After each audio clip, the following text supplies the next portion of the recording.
플루타크 영웅전에 나오는 알렉산더 대왕의 일화입니다. 알렉산더 대왕은 자기의 가진 모든 왕실의 재산을 신하들에게, 장군들에게 다 나눠줬습니다. 어떤 사람에게는 땅을 주고, 어떤 사람에게는 성을 주고, 어떤 사람에게는 보물을 주고, 어떤 사람에게는 항구를 주고, 다 나눠줬어요. 남은 것이 없었습니다. 그랬더니 그를 가까이 하는 페르디카스라는 사람이 와서 물어봤습니다. 대왕이요, 그렇게 다 나눠주시면 뭐가 남습니까? 그러면 왕께서는 자신을 위해서 무엇을 남겨놓으셨습니까? 이렇게 물어보는 거예요. 그때 알렉산더는 이런 대답을 해요. 나를 위하여는 희망을 남겨뒀다. 이 말을 듣고 페르디카스가 그렇게 얘기를 해요. 그러면 대왕을 모시고 떠나온 저희들도 대왕의 희망을 나눠 갖겠습니다. 다 나눠주고 자기는 희망을 갖고 살겠다. 이 알렉산더 대왕의 마음, 그 일화입니다. 오늘 말씀을 보면 아브라함이 바로 그런 믿음의 마음을 가지고 살아가는 것을 알 수가 있어요. 아브라함과 롯이 서로 나뉘어 살게 됐죠. 롯은 눈에 보이는 좋은 것을 쫓아갔어요. 요단 강가에 물이 많은 지역에 갔다가 점점 도시로 갔다가 나중에는 소돔 한복판에 살게 됐어요. 그런데 소돔 사람들은 악했죠. 그 시대에 이 주변 지역에는 이 도시 국가들로 되어 있는데요. 그 중에서 이 엘람이라는 도시 국가의 그돌라오멜, 이 왕이 가장 강력했어요. 이 왕을 중심으로 해서 4개의 도시 국가가 연합을 이루었고 그와 반대되는 5개의 국가가 연합을 이루게 되었는데 이 5개의 국가 중에 소돔이 포함이 된 겁니다. 자기들이 약하니까 이 강한 이 연합군, 그 중에서도 이 그돌라오멜 왕에게 늘 섬기고 매년 조공을 바치고 이렇게 하고 지내왔어요. 12년이나 그렇게 지내오는 동안에 그들은 우리가 언제나 이걸 벗어날까 하면서 힘을 길렀어요. 그래가지고 13년째 되는 해에 이 5 왕국과 4 왕국, 그돌라오멜을 중심으로 한 4 왕국과 사이에 전쟁이 일어나게 됐습니다. 전쟁에서 이제 이 5 왕국이 패하게 돼요. 소돔이 패한 거죠. 이 전쟁이라는 건 참 무섭죠. 전쟁에 지면은요, 다 죽는 거예요. 다 뺏기는 거예요. 살아도 끌려가서 포로가 되고 노예가 되는 거예요. 그렇다고 이기면 어때요? 이겨도요, 피 흘리고 죽어서 이기는 거예요. 이겨도 다 폐허가 되고요. 이겨도 피해가 막심해요. 이름은 승리뿐이에요. 결국 전쟁은요, 이겨도 져도 다 망하는 거예요. 우리나라가 오랫동안 남북의 긴장으로 살고 있습니다. 전쟁의 위기를 느끼면서 언제나 기도하죠. 우리는 하나님 앞에 늘 기도해야 돼요. 하나님, 우리나라를 다시는 전쟁이 생기지 않도록 지켜주십시오. 보호해 주십시오. 평화를 내려주십시오. 기도를 오늘도 우리가 해야 되는 겁니다. 소돔에 속한 연합군이 패배했어요. 이 소돔과 고모라의 왕들이 그 군사들과 함께 패배해서 쫓겨가다가 이 역청구덩이에 빠져 죽고 살아남은 군사들은 산으로 도망가고 그렇게 됐어요. 소돔의 주민들은 다 포로로 끌려갔어요. 재산도 다 탈취당했어요. 그 중에 롯과 롯의 가족이 있는 거예요. 아브라함의 조카의 가족들 아니겠어요? 아브라함이 그 소식을 듣고요, 조카 롯을 구출하기 위해서 나섭니다. 롯을 생각하면 아브라함은 이렇게 생각할 수도 있어요. 저 조카가 나보다 먼저 좋은 걸 선택해서 가고 잘 살겠다고 소돔까지 가서 거기서 살더니 그 꼴 봐라, 좋다, 고소하다, 이런 마음을 가질 수도 있겠지만, 그러나 아브라함은 그러지 않았습니다. 그의 삼촌된 책임을 다하기 위해서 나서는 거예요. 자기 집에 훈련받고 일하는 하인들 318명을 동원을 해서 그들을 이끌고 멀리 북쪽의 단까지, 또 다메섹 근처까지 가서 추격을 해서 밤중에 기습을 했어요. 그래서 승리를 하게 됩니다. 이 일은요, 아브라함의 끌고 간 그 숫자가 많거나 그들의 무기가 좋거나 그들이 군사훈련을 많이 받아서 군사력이 강하거나 그래서 승리한 것은 아니죠. 어떻게 아브라함이 그렇게 승리할 수 있었을까요? 4국가의 왕, 5국가도 못 이긴 그 군대를 어떻게 이길 수 있었어요? 하나님이 함께 하시고 도우신 거예요. 기드온의 300용사가 미디안의 적군을 이긴 것처럼, 어린 다윗이 그 거인 골리앗을 물리친 것처럼 하나님이 함께 하시고 도우셔서 아브라함은 승리한 거예요. 성경 말씀을 보면은 다윗을 그렇게 기록을 해요. 다윗이 어디로 가든지 하나님께서 이기게 하셨더라. 얼마나 귀한 일이에요. 아브라함도 다윗과 같은 그 은혜로 함께해 주시고 승리하게 해주셨어요. 아브라함이 롯과 그 모든 소돔의 사람들을 구출을 했어요. 그들의 재산도 다시 찾았어요. 그리고 이제 돌아오는 길이었는데요. 이 돌아오는 길에 2 왕이 아브라함을 맞이하러 나왔습니다. 한 사람은 살렘 왕 멜기세덱이었습니다. 멜기세덱이 이 떡과 포도주를 가지고 와서 아브라함에게 그것을 주어 먹게 하면서 그를 축복을 해요. 하나님이여, 이 아브라함을 복을 주십시오. 그리고 또 하나님을 찬양하죠. 너희 대적을 내 손에 붙이신 하나님을 찬송할지로다. 이 멜기세덱은요, 살렘의 왕이었는데 그것만이 아닙니다. 거룩한 제사장. 히브리서의 말씀 함께 읽었는데 거기 보면 이 멜기세덱은 시작도 없고 끝이 없는 그런 제사장.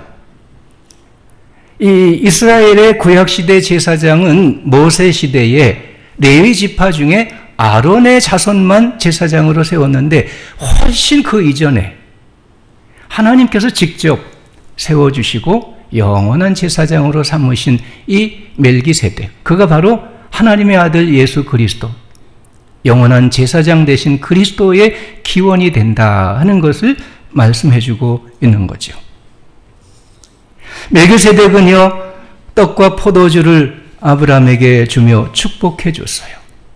떡과 포도주, 뭐가 생각나세요? 성찬의 양식이죠. 하나님의 축복의 양식을 주는 거예요. 그리고 하나님께서 은혜로 함께 하셔서 대적을 물리치고 승리하게 하신 그 은혜를 깨우쳐 주면서 찬송하라 하고 찬송을 드리는 거예요. 아브라함은요, 멜기세덱 제사장에게 축복을 받습니다. 떡과 포도주를 받아 먹습니다. 그리고 하나님 앞에 그 승리를 주신 은혜를 감사합니다. 그리고 자기의 가져온 재물 중에서 10분의 1을 구별해서 이 제사장 멜기세덱에게 드리는 거예요. 이렇게 10분의 1을 드린 거, 이것은 오늘 우리가 하나님 앞에 예배하면서 드리는 이 11조의 헌금, 그 헌금의 기원이 되는 것입니다. 두 번째로 이 아브라함을 맞이로 한 왕은 소돔 왕이었지요. 소돔 왕이 아브라함을 맞이하면서 이런 얘기를 해요. 사람은 내게 보내고 물품은 내가 가지라. 아브라함이 가서 구출해 온 소돔의 모든 사람들은 왕인 자기에게 돌리고 거기서 얻어온 재물은 다 네가 가져라. 그렇게 제안을 했어요. 그렇지만 아브라함은 그걸 거절을 해요. 난 아니라고 안각했다고. 지극히 높으신 하나님께 내가 손을 들어서 맹세하는데 당신이 나를 부자 만들어줬다? 그런 말 하려고 난 그런 거 필요 없고 하나님께서 내게 은혜와 복을 주시는 것이다. 나는 당신의 것은 실 한 오락이라도 신발의 끈 한 매듭이라도 갖지 않겠다. 나는 가지지 아니하노라. 이렇게 대의 거절을 하는 거예요. 아브라함은 소돔의 왕이 악한 것을 알았어요. 그가 선심 쓰듯 하는 제안, 그것은 아브라함에게 자기가 왕이고 아브라함은 신하고 그래서 전리품을 나눠준다는 그런 마음, 이런 관계를 거절을 하는 겁니다. 아브라함은 이 소돔 왕과의 관계에서 이 세속적인 관계로부터 오는 재물이나 부 이런 걸 단호히 거절하는 거예요. 모든 승리와 재물은 오직 하나님께서 주시는 은혜와 복이다 하는 믿음을 가지는 거죠. 하나님께서 주시는 은혜와 축복으로 나는 만족하고 넉넉하지 당신의 그 세속적인 그런 재물 나는 온전하게 거절한다. 이런 믿음으로 말하고 실천하는 겁니다. 이 14장에 이어지는 15장 1절 말씀을 보면 하나님께서 그렇게 말씀하세요. 나는 내 방패요 너의 지극히 큰 상급이니라. 하나님이 아브라함에게 승리하게 하시고 좋은 것들을 축복으로 내려주시는 것이죠. 우리의 삶에서 승리의 순간은 한편으로 위기의 순간이 된다고 말할 수가 있죠. 사람들은 영웅 숭배를 부추깁니다. 이 세상에서 성공하고 승리하고 부를 이루고 명예력, 권력을 가진 사람들을 높입니다. 그들이 이것저것 다 하도록 부추기는 거예요. 그러면 또 그 사람들은 자신이 받고자 하는 그 욕망을 채우려고 노력을 하죠. 명예를 받고 재물을 얻고 권력을 행사하려는 이런 욕망을 가지게 되고요. 그거를 부추기고요. 이렇게 하는 거, 이게 바로 오늘 우리 성도들에게 시험이 돼요. 유혹이 되는 거죠. 우리는요, 나의 것하고 하나님의 것을 구별하는 믿음을 가져야 돼요. 우리는요, 나의 것과 남의 것을 구별하는 믿음을 가져야 돼요. 하나님의 은혜를 알고 감사하면서 하나님의 것을 구별해서 하나님께 드리는 신앙, 이런 신앙을 우리가 지켜가야 돼요. 그 중에 한 가지가 11조의 헌금이고요. 감사의 헌금인 것입니다. 우리는 또 다른 사람들의 몫을 다른 사람에게 돌려야 돼요.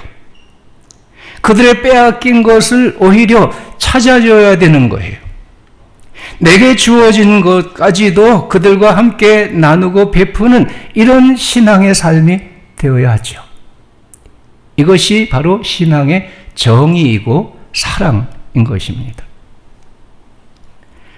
우리는 승리와 복이 주어질 때에 하나님의 주신 은혜를 알고 하나님의 주신 축복인 줄 깨닫고 감사하고 만족하고 찬송하고 영광을 돌리고 이러한 믿음으로 살아가는 사람들이 되어야 하겠습니다.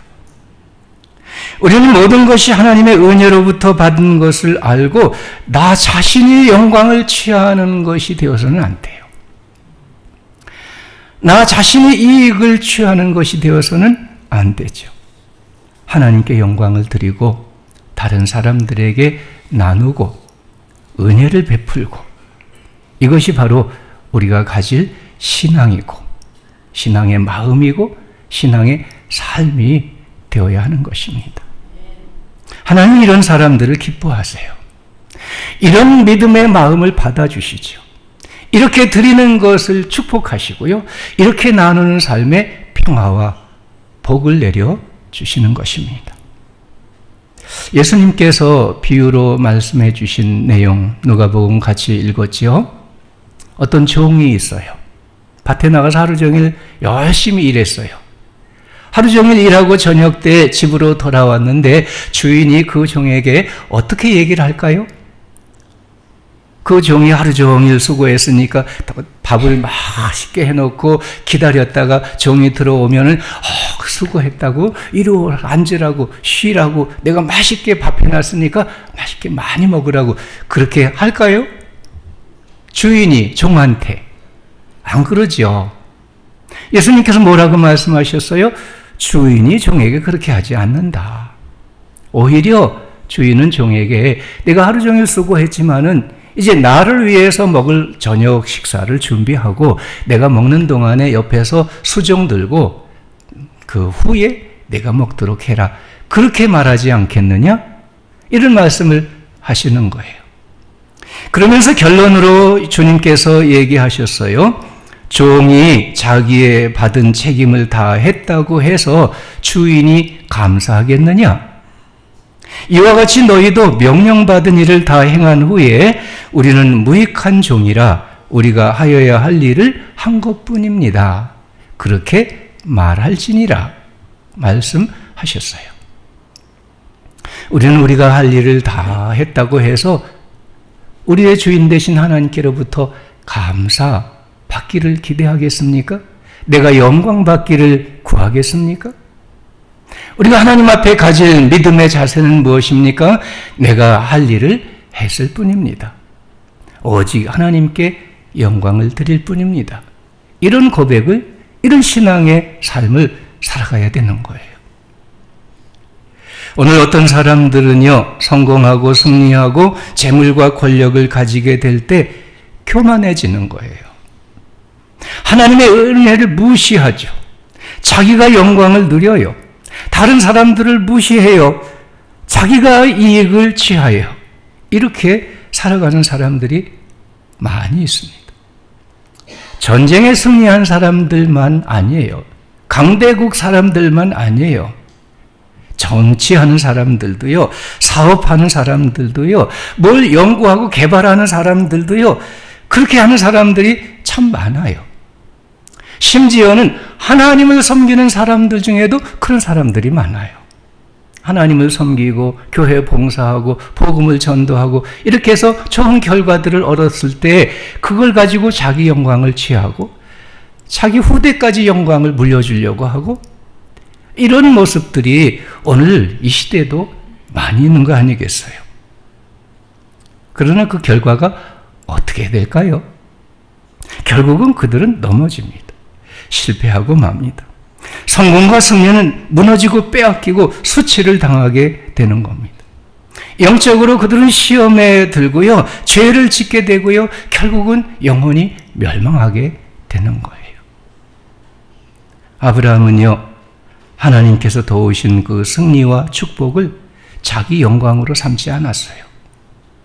내가 가지지 아니하리라. 재물의 문제만이 아니에요. 영광의 문제도 함께 이 말씀 속에 담고 있는 것을 우리가 깨달아야 되는 것입니다. 아브라함은 하나님의 모든 도우신 그 은혜, 베푸신 승리, 그 축복을 감사하고 찬양하고 영광을 돌리고 구별하여 10분의 1을 드리고 또 함께하는 사람들에게 그들에게 몫을 찾아주고 나누어주고 이러한 믿음으로 살아가고 있는 거죠. 오늘 우리는 성공과 승리의 때에 만족하고 평안히 살아갈 때에 자기 영광을 돌리지 아니해야 됩니다. 자기 이익만 쫓아 살지 말아야 됩니다. 하나님께 영광을 돌려야 되죠. 실컷 자기 자랑 다 해놓고 이 모든 것 하나님께 영광을 드립니다. 한마디 하고 지나가고 그런 거 아니에요. 진정한 마음을 가지고 하나님의 은혜를 깊이 감사하고 정말 우리의 영혼으로 주님을 찬양하고 주님의 그 베푸신 축복을 함께 나누고 베풀고 이렇게 살아가는 믿음의 삶이 하나님이 기뻐하시는 성도의 삶이 되는 겁니다. 이런 믿음의 삶을 우리가 오늘 이 시대에도 살아가야 되겠습니다. 아브라함은 포로로 끌려간 롯을 구출했어요. 그리고 함께 찾아온 그 재물을 내가 가지지 아니하리라 하면서 동행한 사람들에게 그 같이 참여한 젊은이들에게 같이 싸운 그 동맹군들에게 나눠줬습니다. 우리가 평안할 때, 우리가 많은 것들을 얻고 풍성함을 누릴 때 어려움에 처한 이웃을 돌보고 그들을 구하는 책임을 감당해야 되는 것입니다. 전쟁과 포로로 여러 가지 재난과 어려운 피해로 고통을 겪는 분들이 있어요. 경제적으로 어려운 분도 있고요. 건강에 어려운 분도 있고요. 생활에 어려움을 겪는 분들도 있습니다. 그런 사람들을 구하는 일, 그런 사람들을 돌보는 일, 특별히 이 영혼이 그 불신앙에 빠져서 죄악에 사로잡혀 살아가는 이런 영혼의 사람들, 그들 그리스도의 복음으로 구원하고 그들을 주님의 사랑으로 돌보고 함께 하나님의 생명과 축복을 누리는 이런 일을 함께 이루어가는 우리 성도들의 삶이 되어야 할 것입니다. 아브라함은 소돔 왕이 주겠다는 재물과 권세의 유혹을 거절했습니다. 나는 가지지 아니하리라. 오직 하나님께서 주시는 상급, 그 하늘로부터 내리시는 신령한 은혜와 축복, 이것을 사모하고 그 생에 살아갔어요. 아브라함의 생의 마지막에 어떻게 됩니까? 하나님께서 약속하신 모든 좋은 복들을 다 받아 이루게 됩니다. 오늘 우리는 세속적인 죄악과 타협하고 그들과 어울려서 성공하고 부와 권력을 얻으려는 이 유혹을 거절해야 돼요. 나는 가지지 아니하리라. 오늘 우리도 거절해야 되는 거예요. 오직 하나님께서 약속하신 은혜와 복을 사모하는 믿음을 가져야 됩니다. 이 믿음을 가지고 하나님께서 약속하신 은혜와 복을 받기까지 정직한 마음으로 성실하게 일하면서 명예롭게 누리는 하나님의 축복, 이 명예로운 축복을 누리는 우리 성도들의 삶이 되어야 할 것입니다. 사랑하는 여러분, 내가 가지지 아니하리라, 이 아브라함의 말씀을 기억할 수 있기를 바랍니다. 우리도 영적인 싸움에 승리하는, 하나님이 함께 하시고 도우셔서 모든 영적인 싸움에 승리하는 성도들 될 수 있기를 기원합니다. 이 고난과 죄에 사로잡혀 살아가는 많은 사람들, 그들의 영혼을 구원하고 그들의 삶을 돌보고 그들에게 은혜와 축복을 나누어주는 하나님의 선한 일을 힘쓰는 우리 성도들의 삶이 되기를 바랍니다. 세속적인 부와 권력의 유혹을 거절하고 그리스도께서 약속하신 영원한 복, 보이지 아니하는 하나님의 나라, 그 생명과 영광을 사모하고 그것을 받기까지 믿음으로 살아가는 우리 성도들 되시기를 축원합니다.